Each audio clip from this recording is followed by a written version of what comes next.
If you pay attention to your mind, you'll see that it is judging, assessing, evaluating, quantifying, categorizing everything. And it's doing that because it wants to keep you safe.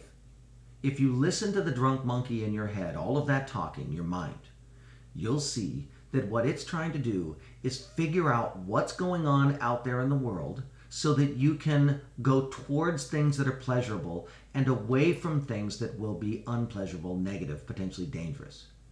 The problem is that we actually believe that the mind is what reality is, and it's not. The mind has no idea what reality is. So often your expectations are broken. Why? Because you premeditated that life would be one way and it turned out another way. That is the source of most of your suffering.